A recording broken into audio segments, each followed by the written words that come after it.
Donc la data aujourd'hui, c'est quand même un sujet majeur. On a parlé de CRM ce matin, on a plein d'informations, on ne sait pas comment les classer, on ne sait pas comment les hiérarchiser.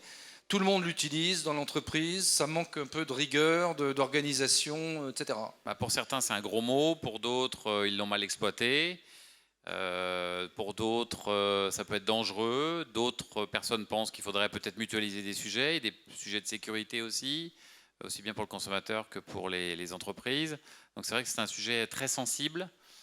J'ai ma data, je ne la donne pas aux voisins. Pourquoi un jour on ne la donnerait pas aux voisins? Est-ce que l'avenir, c'est sûrement ce silo encore, un silo supplémentaire, ou est-ce qu'il faudrait créer une super data center de retailers? Ça, c'est mon grand rêve. Si on prend toutes les datas de tous les retailers, on les met dans un coin, voilà, et puis derrière, ça nous permet de passer outre peut-être quelques bailleurs, quelques centres commerciaux. Ça ne fait pas rire tout le monde, Thierry Le Forestier. Ça fait rire tout le monde. Ça ne fait pas rigoler. Il travaille en silo, c'est pour ça. Ouais. Mais je pense que la data, c'est un mot qui fait très peur.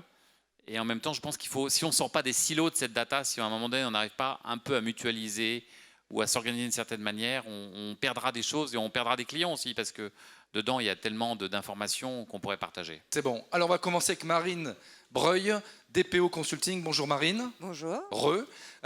Donc, exploiter efficacement sa data, il faut aussi qu'elle soit en conformité. C'est ça.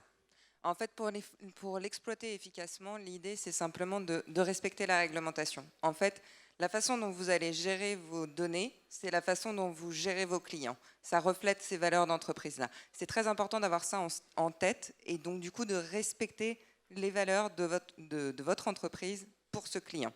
D'accord. Du coup, il y a en vrai 3 points à vraiment vérifier. C'est d'avoir des données justes. Alors, c'est quoi, des données justes? Des données justes, ça veut dire des données qui soient correctes, soit la vraie donnée de votre client, en fait. Quand il a demandé à changer d'adresse email, vous avez supprimé l'adresse email précédente, vous ne l'avez pas conservée et vous n'envoyez plus d'email sur cette adresse email.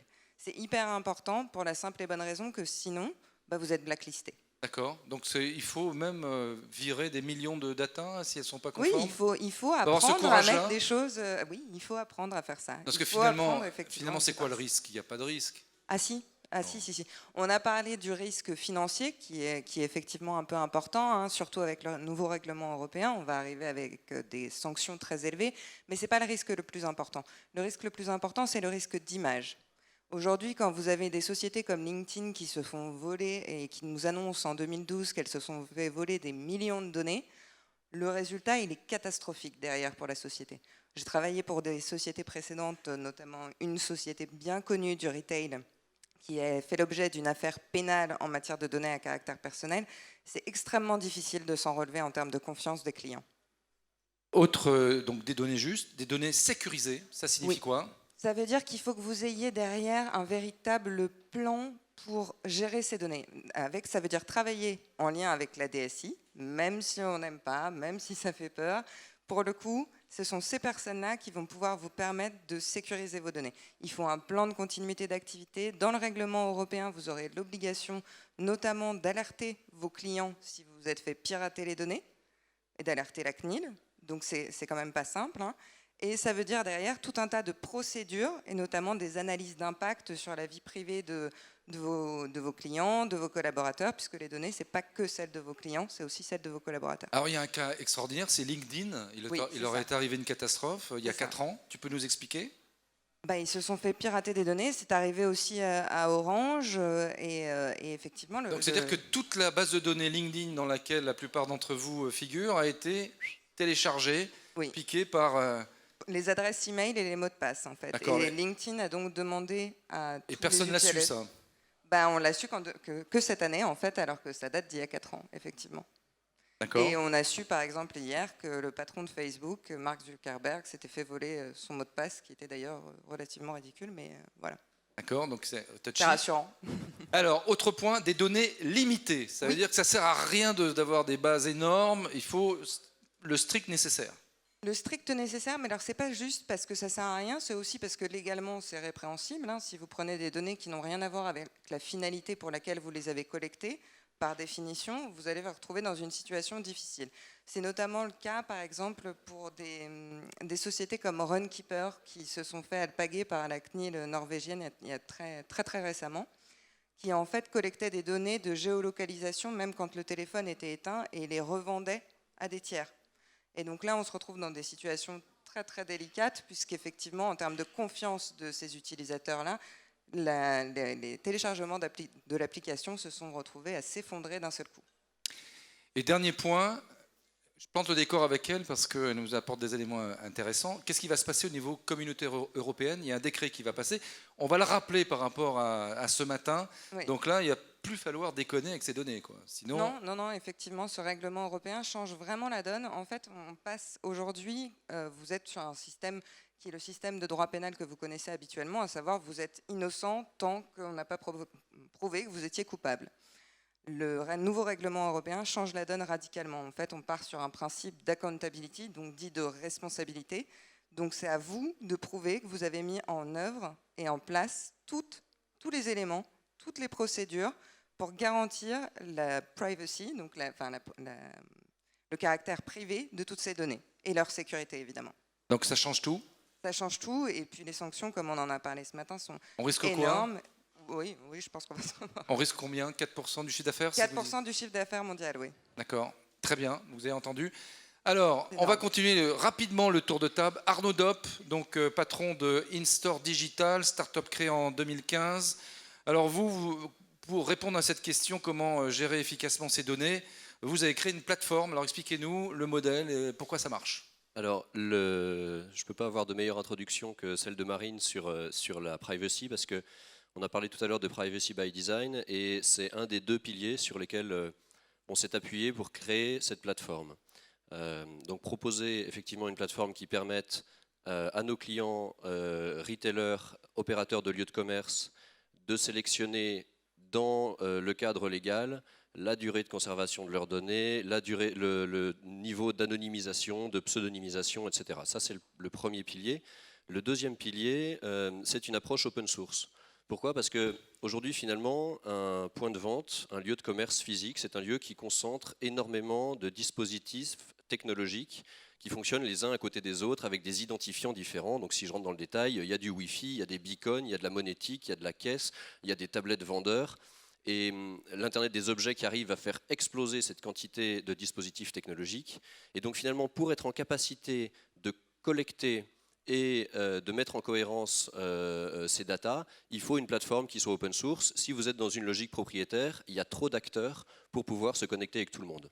Donc voilà les deux piliers qui ont... Donc toi, tu simplifies les différentes sources de données. On fait de la collecte de données multisources et en temps réel. D'accord. Donc comment on gère efficacement cette data à partir de ce moment-là? On gère efficacement cette data parce que d'abord on est en capacité de la capter. Oui. On gère efficacement sa data parce qu'ensuite on est en capacité d'analyser, de comprendre, donc c'est beaucoup d'analytics. On gère efficacement sa data parce qu'ensuite on sait distribuer cette donnée à des outils externes, et là c'est important de pouvoir l'envoyer vers un trading desk, vers un outil d'emailing. Et enfin, on a la possibilité, si on le souhaite, de la monétiser auprès de partenaires ou d'annonceurs. Alors comment ça se monétise une data? Je vais prendre un exemple assez concret. Prenons le cas de Galeries Lafayette par exemple. Galeries Lafayette est en train de sortir une application mobile. Une plateforme telle que la nôtre leur permet de voir en temps réel les porteurs de l'application mobile quand ils sont présents en magasin. Donc concrètement, ça constitue une audience. Et cette audience, elle a de la valeur pour les grandes marques qui sont vendues aux Galeries Lafayette. Donc les Galeries Lafayette vont pouvoir proposer à leurs grandes marques qui sont vendues chez elles de venir acheter, voilà, je suis à côté d'un corner Dior, Dior peut venir me pousser un message à l'instant où je me trouve dans le point de vente. Alors comme on a Thierry Le Forestier, Galeries Lafayette, je vais lui passer la parole tout de suite. Donc vous êtes responsable marketing du Lab Galeries Lafayette. C'est quoi ça, le Lab Galeries Lafayette? Alors en fait, c'est une initiative qui a été créée il y a 1 an et demi maintenant, dont l'objectif était, dans la spécialité de l'e-commerce, de traiter la donnée en temps réel, que ce soit en termes de stockage ou en termes de calcul, pour améliorer l'expérience client d'abord sur le site e-commerce et ensuite de manière omnicanal, donc de pouvoir ensuite déployer en magasin. Donc en gros, on fait un peu joujou, c'est-à-dire qu'on s'amuse à stocker des millions et des millions de données sur différents serveurs et ensuite à utiliser cette donnée en faisant par exemple des vitrines connectées où on peut interagir avec la vitrine et tout ça est relié avec le comportement des utilisateurs en ligne, qu'est-ce qu'ils consultent comme produit, etc. D'accord. Et donc ça se traduit par des ventes, par un développement du chiffre, ou c'est encore un joujou? Alors non, ça se traduit évidemment par un développement du chiffre, parce qu'on n'est pas philanthrope aux Galeries Lafayette. Depuis un an, on a fait un uplift de 4 à 5% sur le chiffre d'affaires e-commerce. Oui. Et on commence à mesurer le chiffre d'affaires omnicanal, sachant que c'est un sujet qui n'est pas simple en interne. Donc on aura plus de billes à l'avenir sur ce que ça génère réellement en magasin. D'accord. Et donc ça, vous dépendez de qui? De la direction marketing, direction générale? Qui c'est qui a pris le lead là-dessus? Alors c'est la direction e-commerce qui elle-même appartient à la direction marketing. D'accord. On va continuer le tour de table. Gilles Nectou, Plébicom, une réaction sur ces différentes interventions? Voilà, aujourd'hui, la data, c'est un peu le pétrole de demain. C'est-à-dire que pour l'instant, j'ai l'impression que c'est des emmerdements, mais qu'on se dit c'est du pétrole demain. Mais non, c'est très utile. Enfin, sur Internet, la data, on en a. On a une belle success story française qui s'appelle Criteo, qui est le roi de la data. Mais ce que ne voit pas Criteo, et vous avez sans doute dû avoir cette expérience-là, c'est que finalement, quand vous avez acheté le produit pour lequel vous avez été retargeté, et bien finalement, Criteo continue à vous retargeter alors que vous avez déjà acheté le produit. Pourquoi cela? Parce que justement, Criteo n'a pas accès à ces fameuses données manquantes qui sont les données de paiement. Et nous, on est un peu le spécialiste de la donnée de paiement, c'est un peu le dernier maillon manquant pour arriver à faire des choses propres jusqu'au bout. Et la donnée de paiement, c'est quand même quelque chose qui vous renseigne sur où est-ce que vous avez acheté, quand, chez qui, en géolocalisation, puisque vous avez même dans la donnée de paiement le magasin qui a été concerné par votre achat, donc vous savez géolocaliser la personne au moment où elle achète. Vous pouvez même le retargeter en sortant du magasin. On peut très bien imaginer, c'est ce sur quoi on travaille. Vous êtes en train d'acheter dans un magasin, vous pouvez en sortie de magasin avoir une offre d'un magasin qui est un peu plus loin, qui vous fait une offre parce que vous êtes géolocalisé. Donc tout ça, cette data-là, quand on arrive à l'agréger, la traiter dans le respect, bien évidemment, des lois et du consentement très transparent du consommateur, parce qu'il faut que tout ça soit optimisé de façon très consciente et pas de façon inconsciente, comme on le voit de temps en temps. Le consommateur, demain, très averti, est-ce qu'il pourra faire payer ces informations qu'il donne aux retailers? C'est une très bonne question. Et on voit des initiatives aux États-Unis où, si vous êtes d'accord, si vous donnez accès à l'ensemble de vos datas mobiles, je crois que c'est de l'ordre de quand même 150 € par mois qu'on serait prêt à vous rémunérer si vous donnez accès, en gros, si vous vous mettez nu devant les annonceurs pratiquement. Donc on est au début de l'histoire. Après, vous avez des consommateurs qui sont prêts à partager les données, vous en avez d'autres qui ne le sont pas prêts. Donc là encore, il faut s'adapter au comportement du consommateur. Est-ce qu'il est prêt à faire? Alors Galerie Lafayette, vous êtes prêt à partager vos données avec Auchan, par exemple, ou on est dans la science-fiction encore? Alors ça a été un sujet. C'était un sujet seulement. Notamment avec Criteo, puisqu'ils ont développé un produit comme ça. Le problème, c'est que pour que ça fonctionne, il faut que tout le monde joue sur le même pied d'égalité. Que tout le monde joue le jeu. Exactement. Sauf qu'aujourd'hui, ce n'est pas le cas. Je pense que nous, de notre côté, parce qu'on gère aussi l'acquisition de trafic, etc., donc c'est un sujet qu'on connaît bien, on aimerait bien pouvoir le faire, mais on n'est pas vraiment sûr du retour qu'on va avoir derrière et du fait que tout le monde va jouer le jeu. Patrick, il faut un lieu neutre pour ça. Patrick Benoît, Interway. Donc, comment gérer efficacement sa data? Alors, avant de gérer sa data, il faut en avoir. Oui. Tout le monde en a ici, je suppose. Oui, tout le monde en a en général, mais personne n'en a en particulier. Il y a des aspects en fait de la récupération de la data qui peuvent être inconnus même par certains retailers. Par exemple, dans le cas d'exemple, nous aujourd'hui, notre métier à l'origine c'est un métier intégrateur. On est venu sur la partie digitale parce que nos technologies embarquées à l'intérieur du magasin permettaient de récolter de la data en temps réel sur le comportement des consommateurs, sur l'arrivée de clients fidèles, etc. Donc on est plutôt sur la capture en fait, ou la récupération de données en temps réel à l'intérieur du magasin. Et ça, aujourd'hui, il y a peu de gens qui pratiquent ce type d'application. Donc notre boulot à nous, c'est déjà de récolter cette donnée, c'est-à-dire en fait d'être capable d'avoir les preuves pour identifier un client fidèle qui viendrait à l'intérieur d'un magasin et puis pouvoir ensuite coordonner la communication qu'on va faire auprès de lui avec ses comportements d'achat précédents, avec ses visites sur le site web, etc. etc. Alors la bonne gestion des datas, c'est déjà de les récupérer et c'est ensuite de les stocker proprement, conformément à toutes les règles d'usage, notamment aux règles légales, aux règles définies par la CNIL. Donc, etc., tout le monde est d'accord etc. là-dessus. Et ensuite, il y a bien entendu un usage de ces données. Donc notre métier à nous, ce n'est pas de développer des applications. On a des partenaires comme InStore Digital, qui est notre principal partenaire et notre seul partenaire d'ailleurs à l'intérieur du magasin et qui nous permet de travailler sur la donnée, de l'analyser, d'en faire une synthèse et ensuite de pouvoir communiquer avec les consommateurs. Mais déjà, ce que je voulais dire, c'est effectivement, il faut pouvoir récupérer de la donnée, la synchroniser, la bridger entre elles, en faire quelque chose de propre qui va permettre ensuite de l'exploiter de manière intelligente. Qui c'est qui fait ça en interne? Le métier existe ou il faut le créer? Alors, à l'intérieur du magasin et du store, vous avez vu, il y a un exemple ce matin qui a été précisé, autour du beacon, autour du Wi-Fi, autour de différentes technologies. C'est un métier, je pense, globalement, qui n'est pas encore arrivé à maturité. À maturité. C'est des réflexions qui sont menées en fait par l'ensemble de nos clients.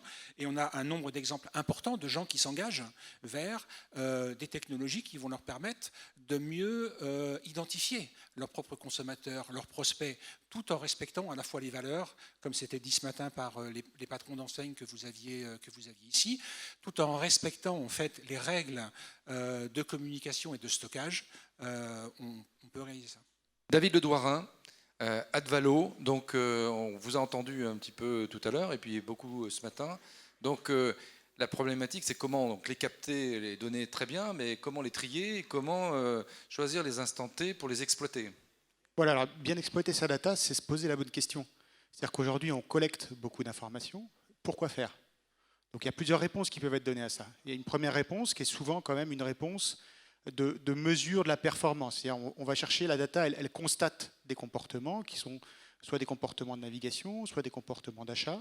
Et donc, premièrement, un des premiers typologies d'utilisation de la data, c'est cette notion de mesure. Et la problématique dans le retail, c'est la mesure de l'impact finalement de tous mes investissements sur le digital. Est-ce que ça a vraiment un impact sur les ventes en magasin? Donc le premier intérêt de collecter, de converger ces données, c'est d'aller se dire, finalement, d'aller constater la performance de chacune de mes campagnes sur le trafic et sur le chiffre d'affaires que je fais en magasin. Ça, c'est un premier usage. Deuxième usage, c'est plutôt de se dire, en étant capable de comprendre où en est mon consommateur dans son parcours client, je vais chercher à personnaliser cette relation. Personnaliser la relation, elle se joue à plusieurs niveaux. Quelle est la valeur du client que j'ai en face de moi? Est-ce que c'est un opportuniste ou est-ce que c'est un futur bon client? Ça va être clé parce que derrière, si je veux faire un bidding sur AdWords, si je veux enchérir sur ce consommateur sur AdWords ou si je veux enchérir sur ce consommateur en publicité programmatique, il faut que je sache quelle valeur je lui attribue. Donc ça peut être un des exemples. Mais qui c'est qui donne cette valeur? C'est le directeur de magasin? C'est le directeur marketing? Je reviens dessus et puis je finis sur le troisième usage. Donc le deuxième usage, c'est vraiment l'usage de personnaliser, trouver la valeur pour savoir finalement combien j'investis en marketing sur ce consommateur en particulier. Et puis troisième usage par rapport au point magasin, c'est un point clé, c'est de se dire finalement, si je constate aujourd'hui mes ventes, mes visites sur site en zone de chalandise du lundi au jeudi soir ou au vendredi, et que je suis capable de dire, voilà tous les produits qui ont été vus dans la semaine par des consommateurs qui sont en zone de chalandise, ça va pouvoir m'aider sur ma supply chain, par exemple. Donc demain, est-ce que je dois, par rapport à cette information captée sur le digital, stocker plus de produits qui ont été regardés, ou est-ce que je dois modifier ma vitrine pour être en cohérence avec ce qu'attend le consommateur par rapport à ce qu'il a vu sur le digital? Donc on va dire qu'il y a trois usages de la data, de la mesure, de la personnalisation de parcours client, et après une notion de prédictif pour aller derrière faciliter ou en tout cas améliorer l'expérience en magasin. Mégane Gomez, prenez un micro, Easy World, donc on voit votre magasin là-haut, donc sur ce sujet de la data, qu'est-ce que vous avez envie de nous dire en complément des informations qu'on a reçues là? En complément, on parle beaucoup de big data, de smart data, de connaissances clients. Ça, c'est des conneries? C'est des conneries, ça? Non, c'est pas des conneries, c'est juste qu'il faut, pour nous, on croit à la contextualisation de la data, justement. Pour nous, Ah, ça veut dire quoi ça? la contextualisation de la data, c'est pas seulement prendre les datas d'un parcours digital ou d'un parcours physique, mais c'est vraiment de lier et le parcours digital, et le parcours physique, et le parcours en magasin. C'est-à-dire comprendre ce que fait le client en magasin, quand est-ce qu'il s'y rend, son parcours de navigation dans l'application mobile, et pour en fait créer des usages et créer des scénarios. Il est consentant, le client, quand on le trace comme ça dans la rue, quand il se Il est balade? consentant parce qu'il y a des opt-in qu'il est obligé d'avoir pour que nous, on puisse collecter cette donnée. S'il n'a pas justement validé ces opt-in, on ne peut pas collecter de données. Donc à partir de là, nous, on est compliance. D'accord. Le petit commerçant derrière, comment lui va pouvoir exploiter? Parce que lui, sa caisse, elle est là et il veut qu'elle se remplisse chaque jour. Donc comment il va prendre la main là-dessus? Mais lui, forcément, toutes ces données qui sont collectées, elles sont réattribuées à travers... nous, on travaille sur une plateforme qui permet d'avoir toutes ces données sur le temps de présence en magasin, le nombre de visiteurs. Toutes ces données, il les a non pas brutes, mais déjà traitées, ce qui lui permet ensuite de prendre des décisions sur l'optimisation de son parcours en magasin ou ce type de choses. Mais c'est un aide. On parle beaucoup de data-driven marketing. C'est vraiment le marketing piloté par la data et c'est sur quoi on travaille. Alors on m'a dit qu'il y avait des applications aujourd'hui, on était capable dans les flux, dans la rue, de dire tiens, tel jour, telle heure, vous allez avoir des gens qui vont rentrer dans votre magasin, il faut leur pousser tel message. On en est là aujourd'hui? Alors ça, c'est la finalité de la data et de l'exploitation de la data. Une fois qu'on a créé justement un comportement client grâce à la collecte de cette data, eh bien oui, ça va nous permettre d'offrir des offres très spécifiques, des offres personnalisées à un client, à un profil de client particulier. Arnaud Dop, InStore. Oui, moi j'ai une réflexion à ce sujet-là. Il y a bien entendu de nombreuses applications, des use cases à construire sur ce qu'on fait de la data et fort heureusement il y a un certain nombre de sociétés qui sont spécialisées dans quel est le programme relationnel que je mets en place avec mes clients. Mais si on remonte d'un niveau, il me semble que bien exploiter sa data, il y a également un enjeu stratégique, c'est-à-dire qu'aujourd'hui, on a parlé ce matin dans la logique fidélisation-acquisition, les GAFA, Google, rançonnent une bonne partie des distributeurs. Rançonnent, carrément. Sur les logiques oui, finalement, quand vous êtes dans une logique de surenchère, la grosse part de l'acquisition, cette valeur ajoutée, elle est captée par les GAFA. Et il me semble qu'il y a un enjeu stratégique pour les acteurs du retail en exploitant efficacement leurs données, c'est de se réattribuer cet actif immatériel pour leur permettre de payer moins cher de l'acquisition systématique et toujours plus chez Google, chez Facebook, etc. Comment tu fais concrètement pour lutter contre Google? Donc c'est-à-dire qu'il faut arrêter de leur donner de l'information. Imagine Marc, si tu avais un petit commerce ou une grande enseigne. Si quelqu'un vient te voir en te disant « moi je suis capable de cibler des gens qui n'ont jamais acheté chez toi et qui achètent dans ta zone de chalandise chez tes confrères ou concurrents ». Rien que cette data-là, si tu pouvais avoir accès facilement, que tu sois un petit commerçant ou que tu sois une grande enseigne, donc à cet outil justement autour de ces données de paiement, et tu puisses envoyer un message sous quelque forme que ce soit à ces gens-là pour essayer de générer des nouveaux clients, là, tu comprendrais, là c'est du concret. La data et c'est l'utilisation des données de paiement bancaires t'apporterait tout de suite une valeur en génération de nouveaux clients très concrète. Ils vendent ces données, Google, aujourd'hui? Oui. Je sais, non, nous, on traite plutôt les données bancaires, mais les données bancaires sont des données qui sont accessibles à partir du moment où l'utilisateur a dit oui, je vous autorise à utiliser mes données de paiement. Si l'utilisateur ne dit rien, c'est... Quel témoignage de Christophe Kuhner? Oui, moi, il y a un point qui me semble super intéressant. Je suis souvent on est souvent challengé sur le sujet de data auprès de nos clients et en fait ils disent bon, je collecte plein de choses, etc.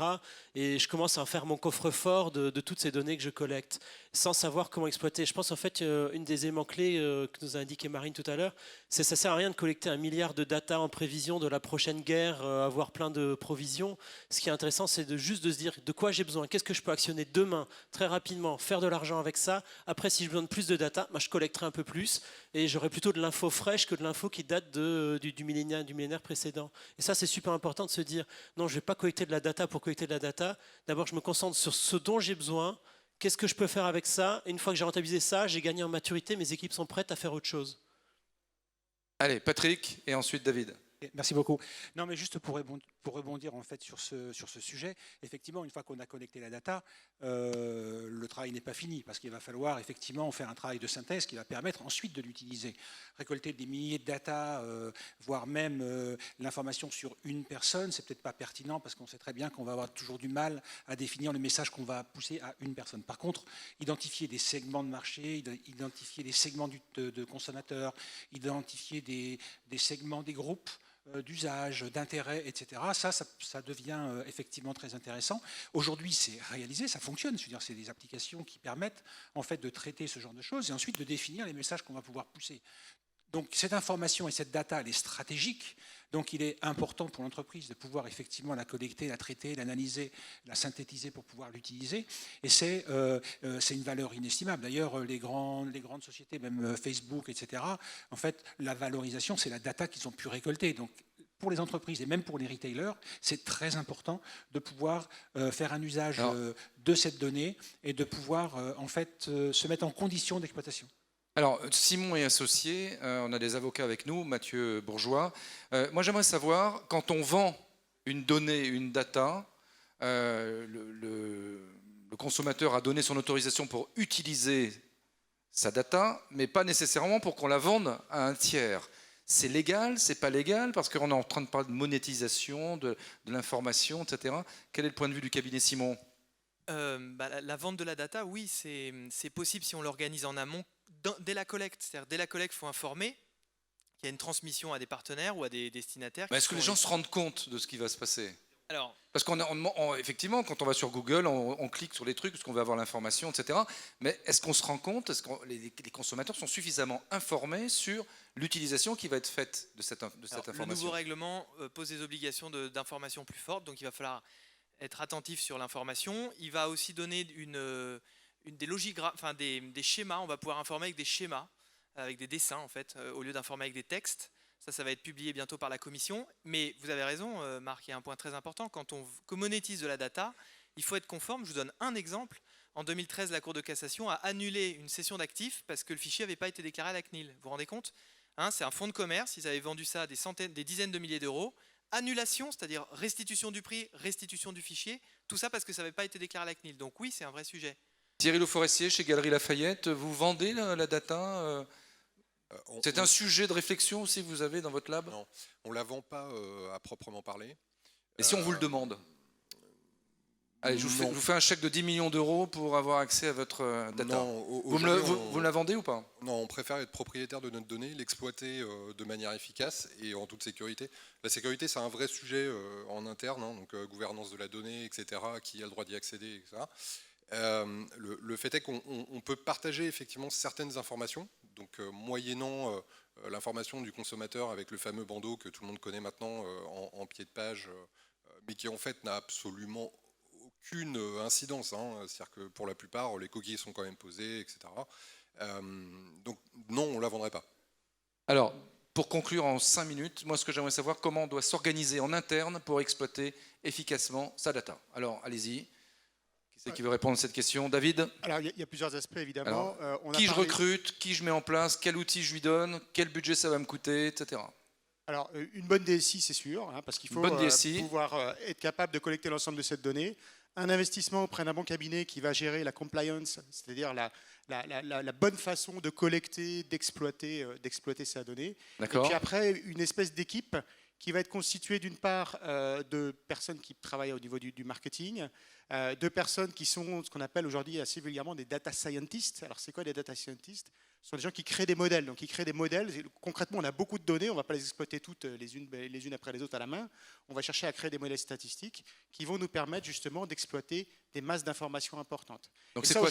C'est un gars qui dépend du DSI, ça ? Celui qui va... C'est un gars qui doit dépendre d'une cellule digitale ou qui doit dépendre d'une cellule data qui se crée et qui va, elle, travailler aussi bien, qui est un intermédiaire entre un mathématicien, un technicien, puisqu'il fait un modèle et il code concrètement un modèle mathématique, mais il faut qu'il soit en cohérence avec ce qu'appelle le marketing. Si on se projette dans des univers comme la banque de marché, on a toujours connu ça, on a des brokers et des modeleurs, donc des gens qui ont une intuition en disant « tiens, là, il doit se passer un truc sur le marché », et ils ont quelqu'un qui développe à côté un modèle et qui dit « tiens, pour bider mieux, plus vite, plus rapidement, acheter les bons trucs », Eh ben, j'ai le modeleur, j'ai ce couple-là. Et donc on a retrouvé finalement les organisations. Et on les trouve où, ces gars-là, sur le marché du travail, Patrick? Alors on les trouve à l'ENSAI et à l'ENSAE. Donc il y a 2 écoles de data scientists en France, une à Rennes, et c'est pour ça qu'on est installé, et une à Paris. Et donc on doit les faire collaborer avec des équipes marketing derrière. Alors je vais passer la parole à notre DSI de service. Donc c'est un nouveau métier qui est au service du DSI, c'est ça? Oui, tout à fait. Il y a des entreprises qui ont anticipé ce besoin et qui ont créé les formulaires supplémentaires aux destinations des points de vente, des commerçants qui doivent déclarer leur clientèle, déclarer leurs données et stocker cela de manière officielle et faire des déclarations supplémentaires. D'accord. Allez, on va conclure. Patrick Juste un petit mot, effectivement, la bonne DSI avec le bon prestataire. Je suis obligé de le dire quand même. Donc en fait, le bon prestataire, c'est qui? C'est celui qui est impliqué. C'est Interway, le bon par prestataire. exemple, mais c'est celui qui baigne à l'intérieur de cette problématique et c'est lui qui va être en contact avec l'ensemble des acteurs, que ce soit sur les aspects sécuritaires, les aspects stockage, etc., et qui va permettre de garantir aux clients un accompagnement qui soit le plus efficace possible. Marine Breuil. Vous avez aussi un nouveau métier qui va apparaître, qui existe déjà, qui est celui de CIL, de correspondant informatique et liberté. En fait, dans le cadre du nouveau règlement européen, il sera obligatoire pour certaines entreprises. Pour toutes les entreprises de plus de 250 salariés, il faudra documenter tout ce que vous faites avec vos données. Et pour les entreprises qui sont spécialisées dans le secteur de la santé, qui gèrent des données sensibles, Data Privacy Officer obligatoire, en interne ou en externe. Vous l'aurez aussi dans le secteur bancaire et d'assurance, et vous aurez aussi sur toutes les entreprises qui gèrent beaucoup de données. On ne sait pas encore ce que ça veut dire. Arnaud Dopp. Oui, pour conclure sur comment exploiter efficacement sa data. En interne. Oui. En interne. Non, je dirais juste une chose, c'est qu'il faut avoir une approche qui soit agnostique sur la technologie. Alors ça veut dire quoi Agnostique sur la technologie, ça veut dire que le beacon, c'est pas mieux que le Wi-Fi, c'est pas mieux que le Li-Fi, c'est pas mieux que l'ultrason. Tout ça sont des balises. Il faut se donner la capacité à l'avenir d'ajouter sur une plateforme unique des nouvelles technologies qui rentreront dans le magasin. Très bien. Dernier mot. Oui, Gilles. Juste, il y a quelques grands groupes qui ont nommé, ils appellent ça des Chief Data Officers. Oui. Ils sont carrément dans les conseils d'administration, donc qui ont donné. C'est le Chief Digital Officer qui gère la data? C'est lui qui est responsable de la data. Et c'est pas forcément que de l'informatique, la data. Hein. Ça peut être aussi, je sais pas, des enquêtes de satisfaction, le SAV. Enfin, il y a plein de data dans une entreprise. Et ça peut être aussi, il y a des data complètement, d'ailleurs, qu'on n'imagine pas. Aujourd'hui, sur Internet, on est capable de calculer le temps d'attente de quelqu'un sur une page et donc de réagir en fonction de son comportement. Donc le Chief Data Officer, ça devient un poste très important dans les grands groupes et dont l'étendue est transversale. Parce qu'encore une fois, la data, ce n'est pas forcément que l'informatique qui la capte. Hein. Elle est captée de plein d'endroits. Philippe Luertel. Tout est dit. Moi qui viens, oui, tout est dit. Moi qui viens un peu du e-commerce avec vente privée, on voit que la data, c'est au cœur du moteur nucléaire. Hein. Le groupe rachète pays par pays la meilleure data. Aura la meilleure data européenne et très qualifiée avec des historiques d'achat de plus de 10 ans, 15 ans. Et aujourd'hui, c'est le nerf de la guerre. Mais il faudra prendre des personnes comme Megan et d'autres pour provoquer cette data dans des parcours clients et puis faire un millefeuille de solutions pour rejoindre InStore en disant attention comment on manage un petit peu toutes ces briques